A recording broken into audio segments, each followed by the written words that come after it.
Komisi Informasi Pusat KIP mengabulkan permohonan seorang warga terkait dengan transparansi uang donasi yang digalang di gerai-gerai Alfamart.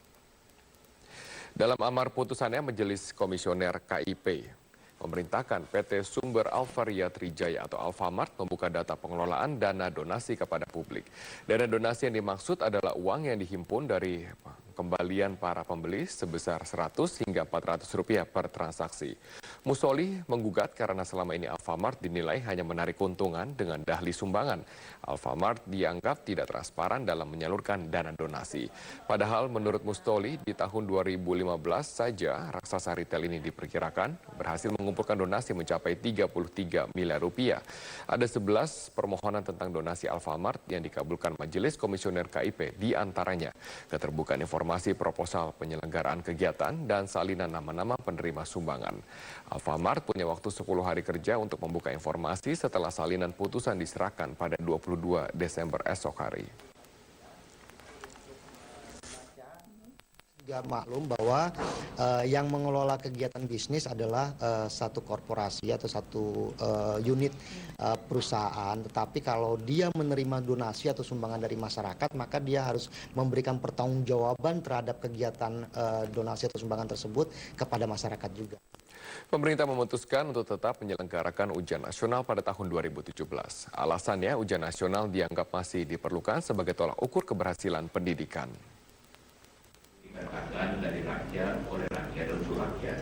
Dalam rapat terbatas pembahasan evaluasi ujian nasional di Istana Kepresidenan kemarin, pemerintah memutuskan bahwa ujian nasional atau UN tetap dilakukan pada tahun 2017 mendatang. Meningkatnya prestasi pendidikan Indonesia di mata dunia menjadi salah satu pertimbangan pemerintah untuk menjadikan generasi terpelajar yang berprestasi. Wakil Presiden Yusuf Kala menyepakati ujian nasional ke depannya akan menjadi ujian sekolah yang menggabungkan mata pelajaran yang bersifat nasional dan mata pelajaran dari pihak sekolah.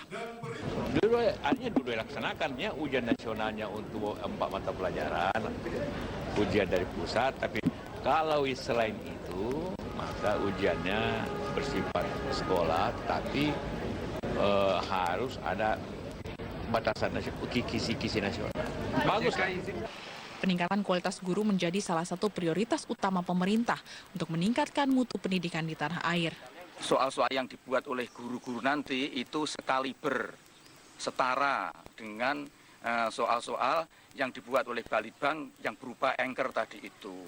Itulah cara kita untuk menaikkan kemampuan guru agar guru-guru nanti betul-betul bisa menyesuaikan bahan-bahan ajarnya dan cara mengevaluasinya sesuai dengan standar nasional.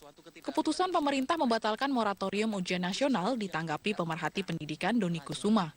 Menurutnya, ujian nasional yang dijadikan standar kelulusan siswa membuat guru dan siswa terjebak dalam konsep wajib lulus dalam mata pelajaran ujian nasional.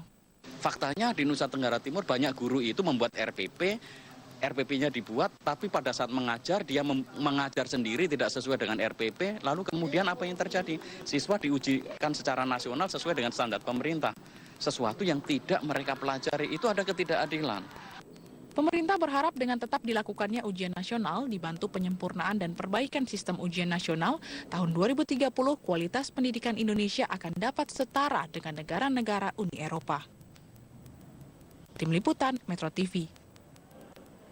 KPK hari ini melakukan pertemuan dengan Komandan Pusat Polisi Militer TNI, Majen TNI Dodik Wijanarko di gedung KPK.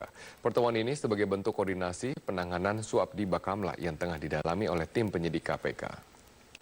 Keterlibatan oknum anggota TNI dalam kasus dugaan korupsi pengadaan alat monitoring satelit Bakamla, Danang Sri Radityo, Komandan Pusat Polisi Militer Majen TNI Dodik Wijanarko hari ini mendatangi gedung KPK untuk berkoordinasi dalam upaya penanganan kasus dugaan suap di Badan Keamanan Laut.